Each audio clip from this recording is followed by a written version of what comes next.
On today's episode, we're joined by Ben Kevan Sr., father of NHL draft prospect Ben Kevan, who is ranked 45th among North American skaters by NHL Central Scouting. This is an amazing conversation as we go through Ben's progression from learn to skate all the way up to playing in the USHL and for Team USA at the under-18s. We also discuss the ups and downs of the player development process, the major decisions about where to play youth hockey, and the role of the parent in this entire process. This is truly a must-listen episode for all players who aspire to compete at the highest level, so please enjoy. Introducing the new and improved Champs App Team Coach Directory, the easiest way to find, research, and connect with NCAA D1, D3, and U Sports coaches all in one place, now featuring both men's and women's college hockey. This free tool is perfect for players, parents, and youth coaches. We've automated updates to ensure coaching info stays current. And for Champs messaging tool subscribers, reaching out to a coach is faster and simpler than ever. Try it out today on Champs app and take control of your recruiting journey.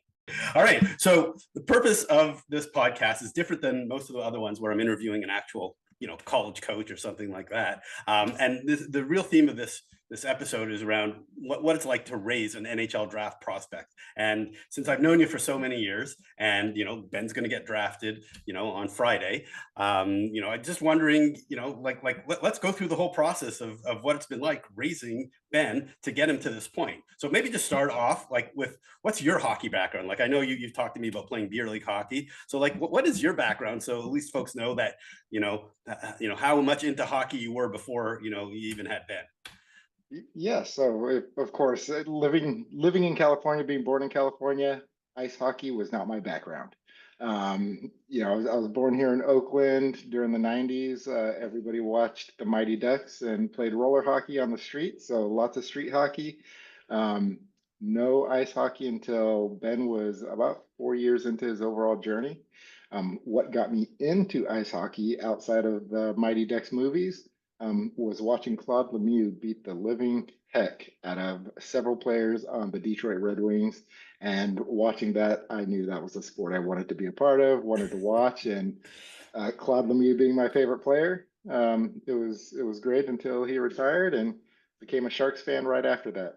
Yeah, and he actually had a little stint with the Sharks after playing over in China, I believe. The Sharks had some type of relationship with a team in China, and then he came out of retirement to play for the Sharks in the playoffs. Yes. The only pain point there was he was not number 22. He was number 32 when he came over, but loved having him because it put the joys of my current favorite team and the reason why I came to watch the sport all together. Okay, now I do have to point out with you that I'm from Montreal, and when he played for the Canadiens and won 2 Stanley Cups with him, he wore number 32 with them. He switched when he went to the other teams, Colorado, New Jersey, etc. So I just need to point that out. Yep. Okay, so when did you actually then have Ben start on the ice, as a player? So we did not have him start on the ice. He dictated that he was going to play ice. As a 3.5-year-old kid watching the Sharks, he said, "Hey, I want to go do that. I want to play that sport." And being a naive California parent, we said, "Hey, okay, well, here's karate, here's baseball, here's soccer, here's all the California sports." And he continued to assert that he wanted to play ice hockey. So there's a rink about 20 miles from us, Vacaville, home of the Vacaville Jets, where we brought him to do his first ice skate. And when he did his first ice skate, we found that USA Hockey started a new program for Learn to Skate, Learn to Play. And Ben was part of that inaugural group of Learn to Play Hockey at Vacaville. And that is how he started. And what age was that? Was that 3.5? He actually started at 4.5. He had his first skate at 3.5 with some bright hard shell Bowers that were white and pink. Would definitely have to share that picture. Gotcha. Okay, so Vacaville, not exactly a hockey hotbed, literally kind of in the middle of nowhere, just off of the highway. And you're in Fairfield, if I remember correctly. Like you said, a little bit away. So it's a lot of work to do hockey, in that neck of the woods. So what drove you to keep investing in it and keep Ben, going back to the rink all the time? His passion. So when you don't have to tell a 4, 5, 6 to 10-year-old kid to get up to do something, and they are initiating the questions of, hey, when can I go to the ice? When can we go to the rink?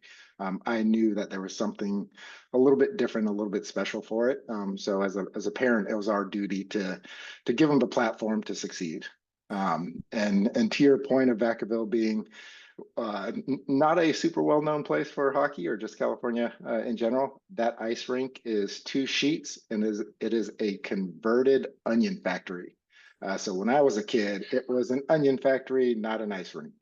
Wow. Okay. So I knew it used to be something else. I didn't know what it was. So it is the rink behind me that I have in my background, and obviously we'll talk about it a little bit later. I got to know that rink pretty well. But let's just talk about he played for the Jets. Maybe just talk about his progression of teams that he played for, and in particular. Which is somewhat unique compared to like what most parents have their kids do. He played Double-A hockey until he was 15 years old. Or maybe it was 14 years old, sorry, until second year of Bantams. So maybe just talk about those progression on the teams he played for. And we'll talk a little bit about the choice of playing Double-A versus Triple-A, even, in those Pee Wee years in that first year of Bantam.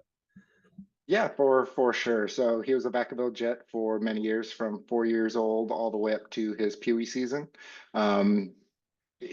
During those years he played B, Double B, and that never anything higher. It was purely B and Double B hockey within Northern California. All for the Vacaville Jets. When he got a little bit older, there was a shared group called the Golden State Elite. His Pee Wee season, where he was introduced to tier hockey, specifically tier 2, so Double-A hockey here in Northern California. And the choice of why Double-A and not making a jump to Triple-A elsewhere, we knew California that we weren't going to develop in game, and the opportunity to stay local and use the extra money to develop, get ice time, and spend time with his coaches on his faults and what he needed to improve on was the real driver of why we maintained and continued to stay Double-A until his 14-year-old season. Okay, so let's drive a little bit down on there because I know a little bit of information. And for folks who don't know, my kids played both with and against Ben as they were growing up. And so that's how I know so much about kind of the experience that Ben has gone through. And we'll talk about a little bit more about it a little later. But let's just talk about the recruiting that you faced by some AAA programs in California trying to bring you to their team, and a couple of them even being, a couple of well-known NHLers who are really trying to twist your arm, bring you to a Sharks game and things like that. What was it like? He was under pressure to actually go and try and jump to AAA and help them win. Yes, every kid's goal is to play AAA hockey. That's no difference for Ben when he was growing up. He loved the Sharks, loved watching the Sharks, and wanted to be a part of the Sharks. And having that AAA association was really, really a big thing that he wanted to jump in on. Yes, there is, some recruiting, some just discussions, and some hope that he would play high level Northern California hockey in order to help the Sharks grow and win. It was definitely interesting for us as parents, but we made sure that he understood that what was important wasn't going where people said you needed to be. It was understanding what you needed to do as an individual to get better and better and better. And at that time, our message to him is, if you're not the best in the local environment, it's not time to move. Focus on developing to be the best in your micro environment before you can move up. Tired of spending hours emailing coaches with no idea if they're even reading your messages? Champs App Messaging is here to change that. It's the fast, easy way to contact coaches with tools that cut your email time by more than 50%. You'll know when your emails are opened, and you'll avoid common mistakes thanks to smart templates that pull info directly from your Champs App profile. One parent told us, what used to take us a whole evening now takes under 2 hours. Another said, it was exciting to know a coach actually read the email. If you're sending 10 or more emails, try Champs App Messaging. It'll save you time, reduce errors, and give you real recruiting insight. You can check it out for free in Champs app. Talk about the Golden State Elite program and the coaching, and that was the reason why you stayed. Because if you didn't have great coaching, because not every area, especially low density hockey areas, have great coaching. So how did you obviously felt like the coaching that he was going to get during those 3 years that he was playing AA was pretty good. Maybe just talk about that and how you made that decision that, yeah, this is good coaching here. It makes sense to stay. Yep. So the coaching acumen all the way from 4 years old up till his GSE years, like all the Jets coaching put the trust and foundation and what the process was. And they were very transparent, very honest, and said, "Hey, when Ben's ready, we'll make sure and we'll have that discussion."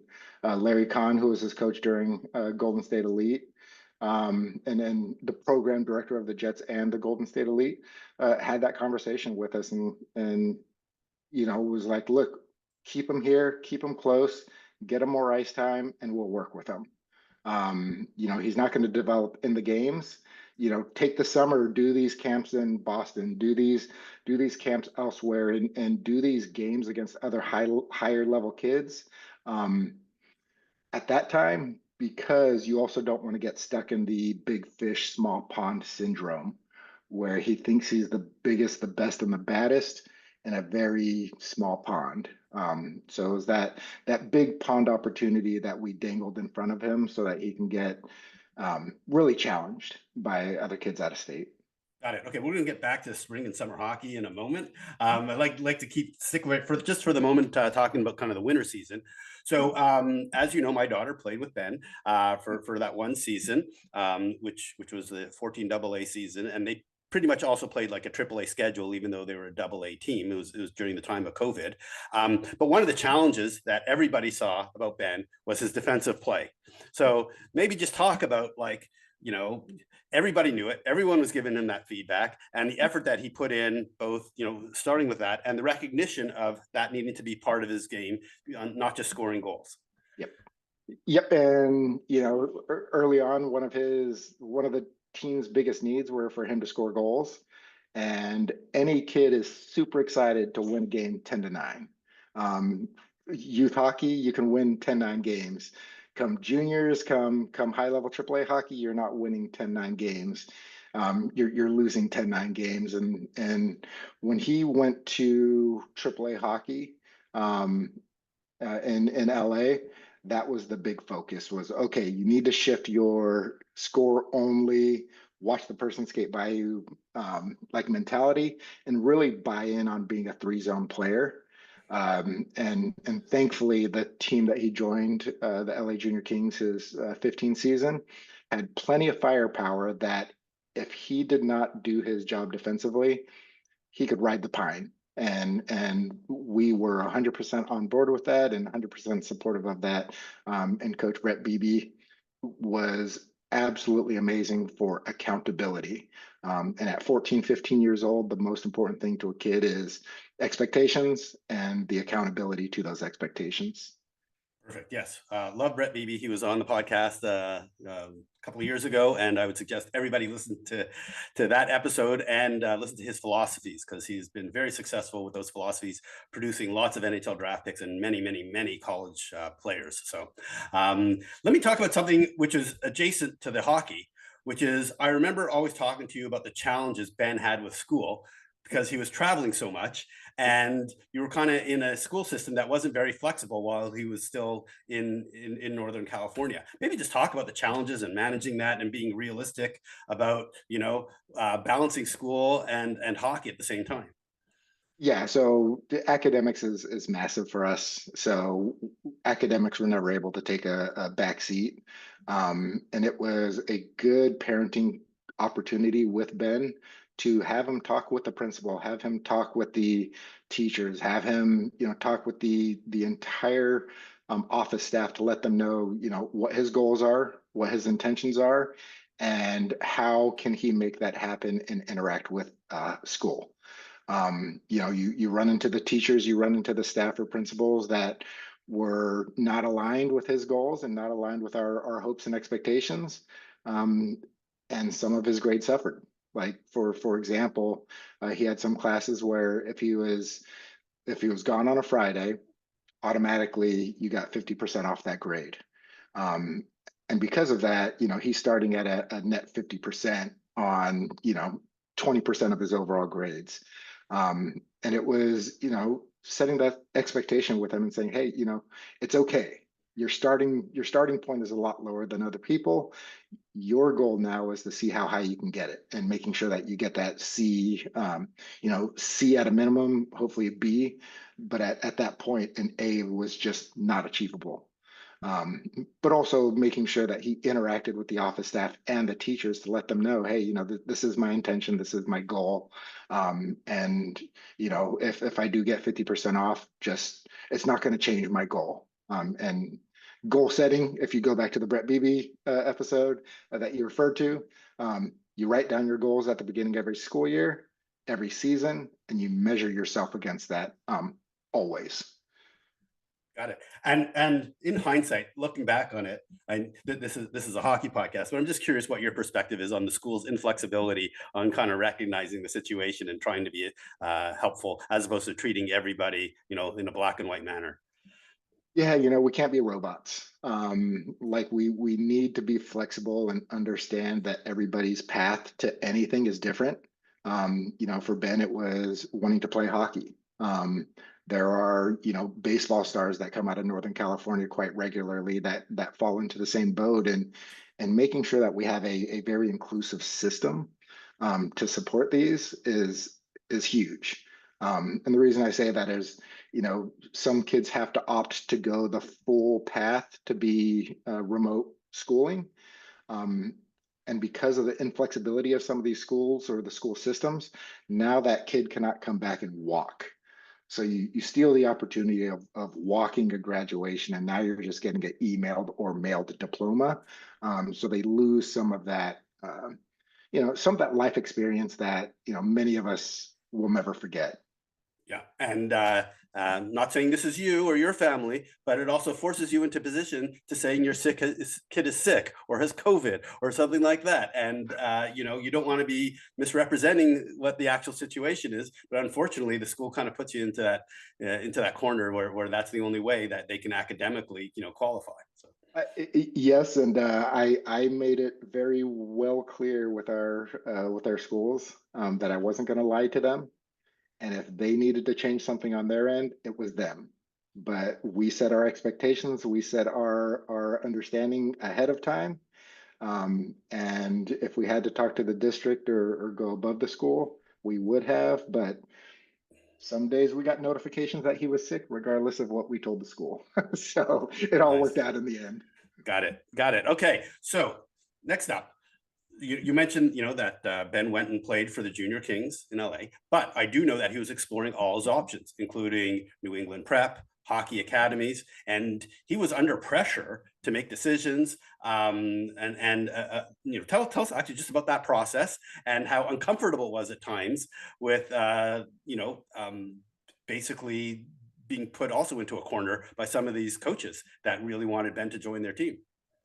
Yeah, it's a grind, and especially at that point, we weren't fully aware of Ben's overall skill level, or we still haven't reached the potential of what his ceiling is. So since we're not hockey people, we didn't see the potential end game. So a lot of the pressures coming in of saying, hey, he can be this, he can be that, he can be this, was just a lot of added pressure that we weren't prepared for and ready for at that 14, 15-year-old timeline. For a kid, they see Minnesota, they see Boston, they see any place in the Northeast region as being the hockey bed. And that 13, 14-year-old mindset is, I have to be there. And that comes with a lot of pressures from coaches, from friends, from other kids reaching out, and even other parents saying that, hey, you have to come here if you want to do anything in hockey, or you can't develop in California, you can't do this, you can't do that. And it was harder for me than it was for Ben. I will definitely say that, because Ben was very, very um, adamant and strict on what his passions and goals were. And that was, hey, I'm a California kid. Let's see how far we can go in California. And I believe at one point he basically told one of the coaches to go pound sand. That's a very well known hockey academy on the East Coast. Yes, yes, a late night call that said you have to make a decision right now. And if you don't make a decision right now, it's your loss.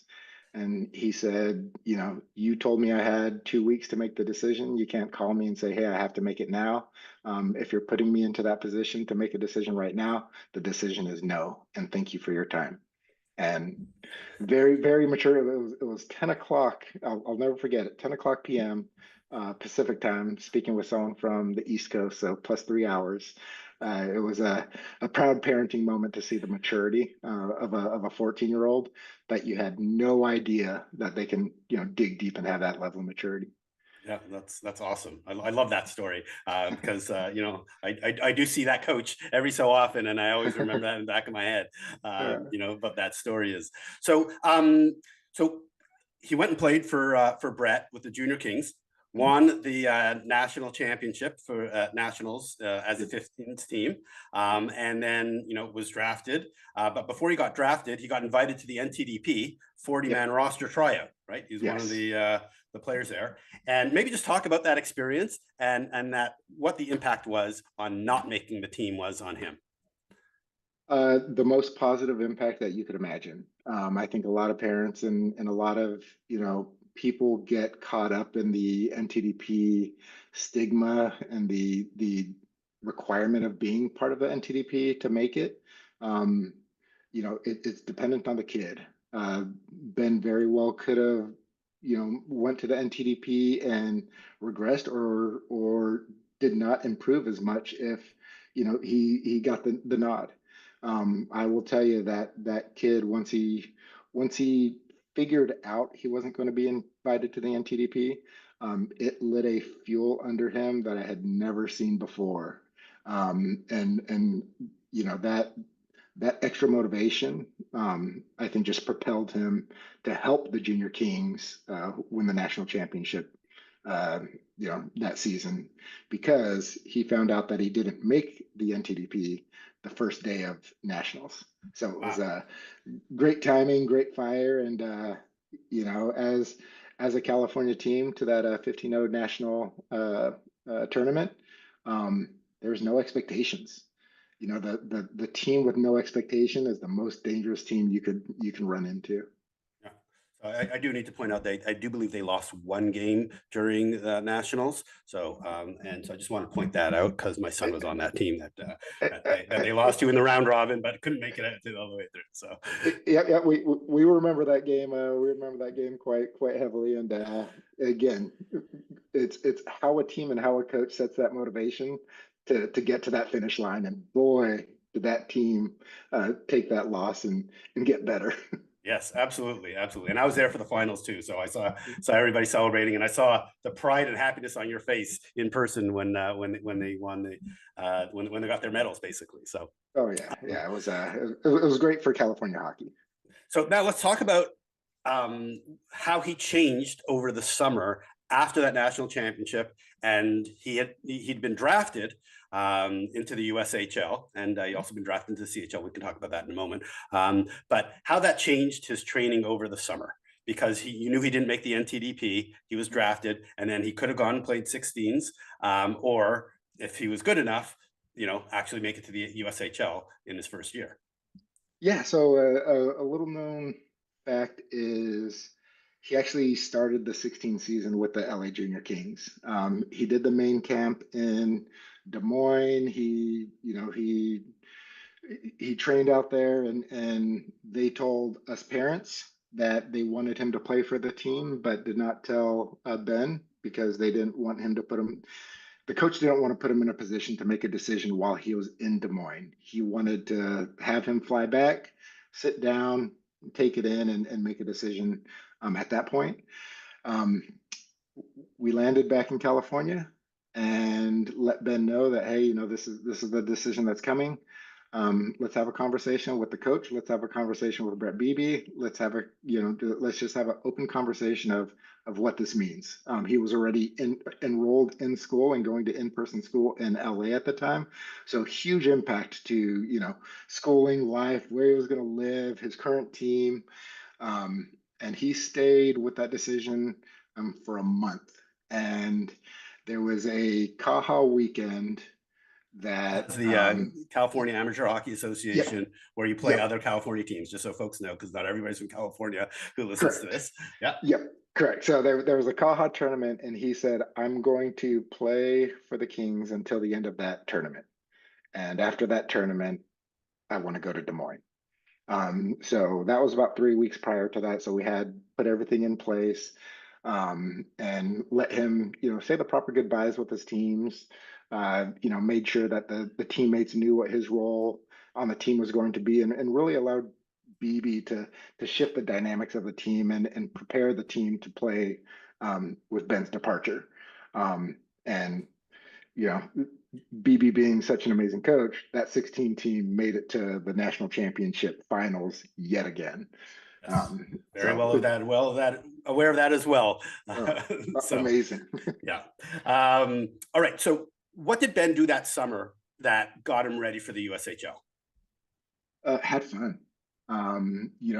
Made sure, for anybody that hasn't gone all the way through a season to the end of the last very game of USA Hockey National Championships, that is a long, long season. I think that season they played 82 or 84 games. So a big focus for us was get off the skates, be a kid, have some fun, and train with intention. So that season he didn't skate as much, but it was all skill training. It was very development specific, and then finding random tournaments to really just go have fun. Like don't worry about winning, and yeah, just do what you do. So fun was by far the number one goal of that summer. Looking to level up your recruiting game? Champs Plus is your ultimate resource for college hockey recruiting and development. Get access to exclusive webinars featuring top experts like USA Hockey's head scout, former D1 college coaches, and Olympian Brianna Decker, and ask your questions live. Dive into our age-specific playbooks, 100 plus videos, and 40 plus articles and analysis. Plus, meet Champs GPT, your AI recruiting copilot that delivers tailored advice instantly, built on years of Champs app insights. Take a free tour today and subscribe monthly or save with an annual plan. Visit Champs Plus now and take control of your hockey journey. His progression has been nonlinear. Been a lot Yeah, of ups and downs over the years, right? yeah, He in terms of the ups, he was ESPN Play of the Day with an yeah, amazing move. But at times, he's been benched. He's been a fourth liner. I know, yeah. he played on the under 18s team just a couple of months ago, and you and I were texting while the games were going on and saying that he was fighting for ice time. That Yeah. he was, the fourth player on the fourth line Yeah. at times, and yet he ends up scoring the OT goal in the bronze medal game. Right? Yeah. Like maybe just talk about all the ups and downs that he's had over the last 4 years, and what that's like, because everyone thinks like, oh wow, he's going to get drafted this week and he must be an amazing player, but it's not been like perfect. It's not been a straight line up and to the right. Oh no, no, absolutely not. And he's played one full year of AAA hockey.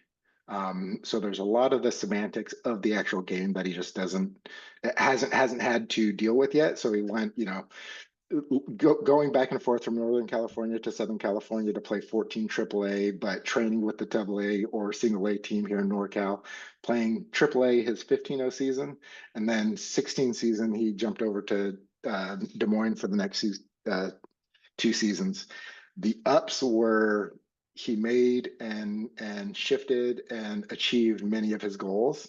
The downs of missing the NTDP and taking that disappointment into an up, and then just the difference in development, like the development ups and downs between different coaches, different systems, different understandings, and then being put into pressure a cooker against, these high level kids that he had never seen, never played against. Um, Really just changed the dynamics of how he looked at the game and how he continues to grow. Um, uh, like lots of ups, lots and downs. They'll continue to come, but we always raise both our kids to understand that every down is an opportunity. So how do you make it an up? How do you grow from that down? And we continue to do that. Like yes, that like the ESPN thing that was great, but now everybody wants your head. So you don't want to be that, you don't want to be on the opposite side of that highlight. Um, Being fourth line, we set that expectation. Look, you're the outsider. You're going into their house. You play their house rules. You understand what they need, and you provide them what they need. You can't dictate what your role is on a team when you're an outsider. And let me just explain that for folks who don't understand, is that Ben Yep. played basically with the NTDP team at the under 18s team. The significant majority of the players were the NTDP, and they've been together for 2 years, and he was basically a call up, so to speak. Yeah. Yeah.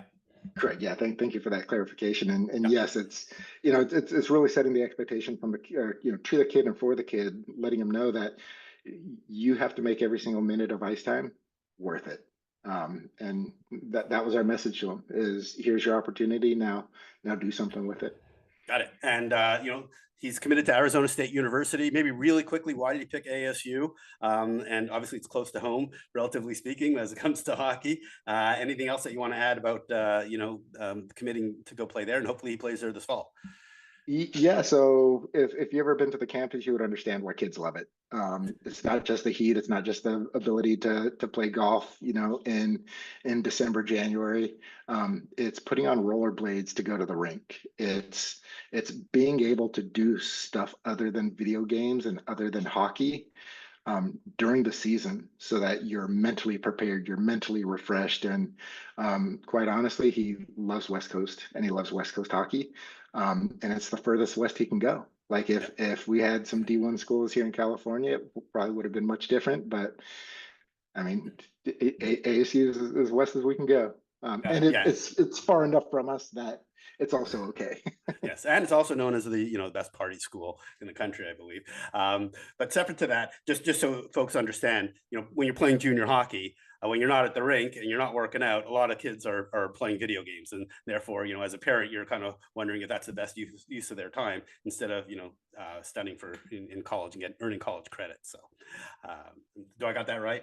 Is that or doing things outside of just studying and just hockey is like we want a very mentally prepared and mentally strong kid, and doing things other than just one thing is important to us.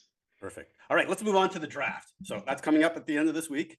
It's a decentralized draft, so we'll get that in a second. But I've seen that Ben he's ranked 55th on 55th on NHL Central Scouting rankings, North American skaters rankings. But I've seen ranges. You go to Elite Prospects, it'll say range from 27 to 137, but roughly, mostly, they have him in the late second round. How do you deal with all these rankings and scouting sites? I mean, like they say some really not nice things about Ben, even though he's like one of the best players in the world, right? Oh, his scoring efficiency is below expectations. He makes bad decisions. He's inconsistent with his physicality, right? Like I'm literally quoting some of these things that I've read. Like, doesn't that bother you? Because that would bother me reading these things about my kid. Absolutely not. Like number one, we're very thick-skinned people. Number two, we don't live through him, and we understand that this is his journey. And number three is we only read what people send us. And the reason why is, it's easy to get caught up, and it's easy to start saying, hey, well, you don't know this about him or you don't know that about him. But we also have to recognize and realize that they definitely have not watched him as much as we have. They don't know him off the ice, away from the ice, and they don't know like his upbringing or history of, one AAA season of hockey. And he is definitely nowhere near as refined as many of the kids in this draft, both ranked above and below him. So we really grain of salt, tried not to read into it. And my expectation is I would agree. You know, as a parent, it's easy to understand and celebrate the praises. And the hardest part is really taking the faults and making sure that they're aware of them, and that, you know, it's easy for coaches to tell you, yeah, you're doing this great, you're doing this great, you're doing this great. But that best coach is going to say, why didn't you back check? You know, where were you in the defensive zone, or why are you last man back? And um, like that's how I read some of the negative press, and how I understand some of the negative press. And you know, going back to that fuel the fire, is my expectation is hopefully, number one, he's not reading it. We don't feed it to him. We try not to feed that to him, and we try to avoid it at all costs. But we want him to focus on, you know, not where he goes, or not where within the draft he goes. It's what team picks him. Whatever team picks him, you give them 120%, and you make that, you know, you work towards making that roster in, you know, for, you know, 2 to 4 to 6 years. Perfect. All right. Well, no wonder he's been so successful. He's getting the right guidance from his parents. How did it go at the combine? You know, were you involved? Obviously, there's a lot of interviews because it's a decentralized draft. That's the one opportunity that a lot of the teams have to interview him. You know, were you involved in the prep and asking the questions and preparing him for interviews, and also on the performance side of things? No, my biggest message to him was don't be an idiot and be genuine. Like don't be scripted. Don't come with, you know, fake answers, or things that just didn't feel genuine. It's really take the questions, think of it, and give your true belief. Because, you know, whatever team selects you, if you weren't genuine, your true self is going to come out. So that was our, you know, our coaching to him. He did work with his advisor, and went through some, you know, prep questions so that he wasn't caught completely off guard. So he was, you know, was a little bit more understanding of that process. We don't know what those questions are. We try to stay out of it. That's, you know, that's definitely for him. Um, for physical preparation, I was the nag. Like that is definitely the area that I care about the most, because I think it's the biggest gap within his physical maturity and his overall maturity. And granted, myself, I wrestled high school at 135 pounds my senior year. Um, I couldn't put on weight. I couldn't gain weight. You know, was very thin, and I wouldn't say fragile, but I was very, you know, skeletal strength. And I didn't bloom till I was 20. And I put on, you know, I think I competed at the US Nationals for Jiu-Jitsu at 200 pounds when I was 22. So, you know, in 4 years, I put on a lot of weight. And I understand that his body type, his build type is probably going to be similar. So making sure he's aware of that and how important that part is. Got it. Okay. Well, wow, this is all great information. The last question about the draft. How do you feel about it being a decentralized draft? I know I'm sure you're very happy it's in LA, but like, you know, it's the one year they don't have a normal draft. That's this year.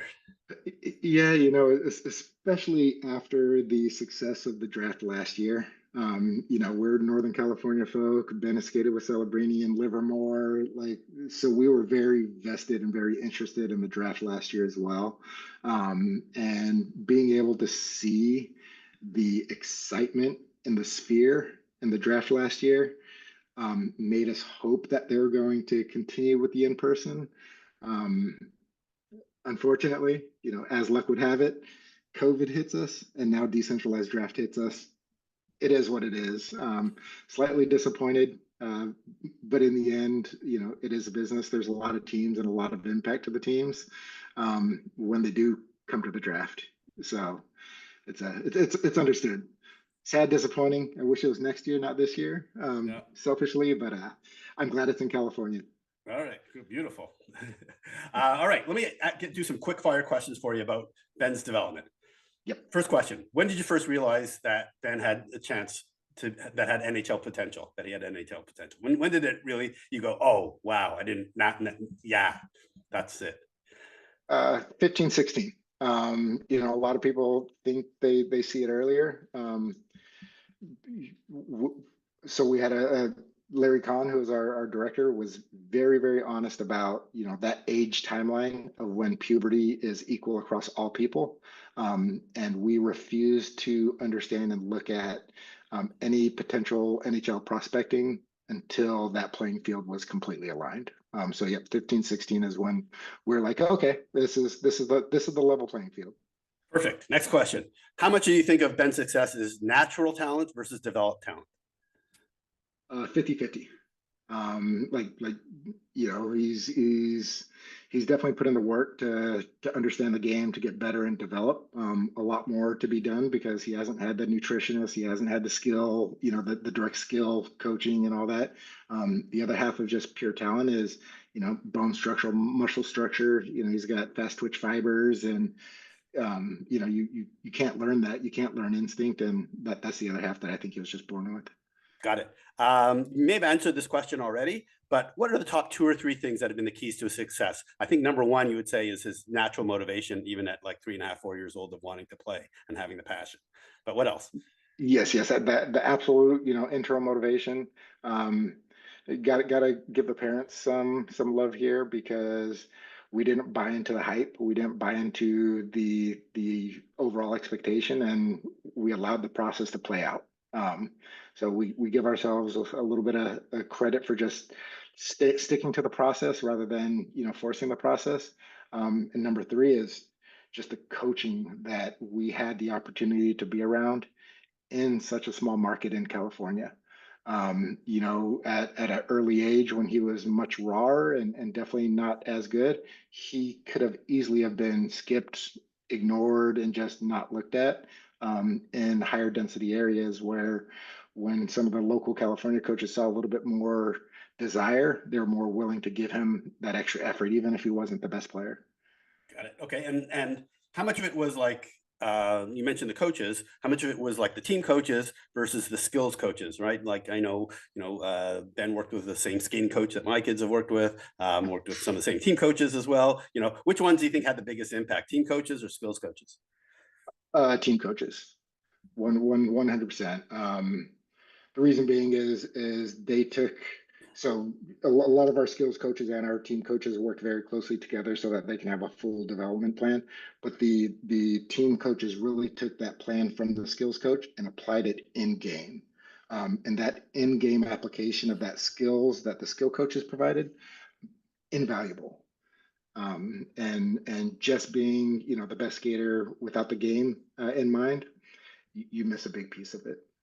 Okay. Now we're finally going to talk about the spring and summer hockey stuff. So it sounded like the reason why Ben would participate in a lot of these spring or summer teams was because that was his way to get out of the small pond and get into the big pond and compare it. So what do you think the value is of spring and summer hockey?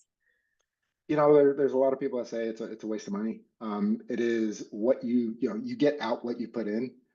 We set our expectations and we understood that, you know, it was going to cost a lot of money. We made family trips out of it. And, you know, the goal was for him to see where he actually stands. We got a lot out of it as parents. We were able to see some of the, you know, other high level kids. Ben's very first AAA game was with an Alaska team over the spring against the Gamblers at the time, which had Colin Potter on it. And you know, him being able to recognize that, hey, there's this kid that, number 1, he's faster than me. Number 2, he's a better skater than me, and damn, he can play as well. Was that extra motivation that we're hoping to get out of spring. You know, being a small market player is you had to see what those other big fish had. Beautiful. Okay, that makes a lot of sense. And then at some point, I believe Brett told him, stop going to those spring and summer things. You now know you're good enough. Now just get better off ice and all these other things. Am I correct in that one? 100% correct. But that also meant Brett tried to take away our family vacations. So we still did 1 or 2, far fewer of them, but we still found ways to do 1 or 2 of them. Perfect. Now looking back on, you know, the last 10 years as parents, what do you think you should have done differently for Ben? Oh, yeah. Oh, yeah. For me, it would have been a whole different story. For Ben, I would say, you know, we did listen to a lot of people that said, hey, you know, burnout early, you know, avoid burnout. Burnout happens if there's no passion because it's a combination of mental and physical burnout. Making sure that you don't just look at, oh, he's lifting a bunch of weight, he's going to burn out. There's the two aspects. You have to take into account the physical and the mental piece for burnout together, and separate them as needed. And then number two was we're told a lot to stay away from weights, stay away from weights. I think the message isn't stay away from weights. It's do body weight exercises at a young age to get the discipline in mind. Like it's life is about discipline, discipline, discipline, and I think we're a little bit late on enforcing the discipline on the physical aspect. So Got it. start that early, even if it's push up, burpees, something silly. Get the discipline set. Perfect. All right. You have told me that there's a lot of politics in all this stuff. Maybe just Yep. talk. What do you mean by that? And talk about examples of what the politics that you saw. Right. Like at the end of the day, Ben's a great hockey player. Period. Right. Like there's no doubting about it. But there's a lot of silliness that goes on Yeah. that you've seen, and maybe just talk about that. And why do you think that happens? Yeah, I mean, hockey's a business. Youth sports is a business. You look at the size of youth sports and how much money it's in it. Like it's unavoidable to to take the politicizing out of it. Um, we see it. We try not to get caught up in it. And the number one thing I think every parent has to do is understand that politicizing or the politics isn't going to drive the outcome of what your son is, or your son or daughter is. Like don't buy into it. Don't use it as a crutch. Don't allow your kid to think of it as an excuse. Just live with it and deal with it. Especially if you're a small market player, like people will go with kids that they've seen more, that they're more aware of, and I mean that's just life. Um, it's a business. Like it's hockey's a business, youth sports is a business, and just be open and honest about it. Got it. We both know a situation where, the parents, at least the dad, had a lot of connections in the Yeah, hockey world and was able to pull a lot of strings for their kid, and able to give their kid, an advantage over others. And that yeah, would, yeah. be leveraging politics. Maybe, what's your perspective on that? And now that you've seen it kind of go full cycle, do you think that helps some kids, or maybe, like maybe really does actually help them? It'll help a kid in the short term, ruin them in the long term. There's going to be, of course, the rare cases where it helps and it continues to help. But at some point, the politicizing goes away, and the kid has to perform. And it's up to that kid to perform, no matter how much the parents want to help, no matter how much the parents want to push. It's up to the individual in the end. Um, it's it, I think it just pushes or delays the development cycle for a person, regardless if it's a hockey player or not. Is it just, doesn't set that level of adversity that we all need to achieve and run into early. Like the earlier you hit adversity, the better. Great. Okay, excellent advice. Um, Playing in California, you're always traveling. Travel hockey is crazy expensive because you're basically going out of state if you're playing at, at a high level. Maybe just talk about the cost, because I mean, I can't imagine how expensive it was, even for you, even more expensive for us, because not relatively close to any major airports. You still got to drive away to go to Sacramento or Oakland, so from where you are. So Oh, yes, yes, it's a high cost sport. I can't wait till California or California or hockey in general can figure out how to make it a more affordable sport. Um, for us, we had to make sacrifices. Like, when I talk about the family vacations being tied to hockey, that's what family vacations are. You have to set what the sacrifices are going to be. Make sure that number one, the family is okay with the sacrifice. That means mom, dad, hockey player, and any siblings. It's got to be a family decision. It's got to be a family understanding, and just be open with it. We've again made sacrifices. Work higher stress jobs in order to be able to afford some of it and get it through. And that's just what we do. That's what we do as parents to support our kids and hope that they can achieve their goals. Amen. Amen. I resemble that comment. Yeah. All right, last two questions because this has been amazing. What's your perspective on advisors and how to think about them, the role they play versus the role you play, and how have you leveraged your advisor to kind of enhance Ben's success, probability? Yeah, so I'm a pretty hands-off parent when it comes to hockey.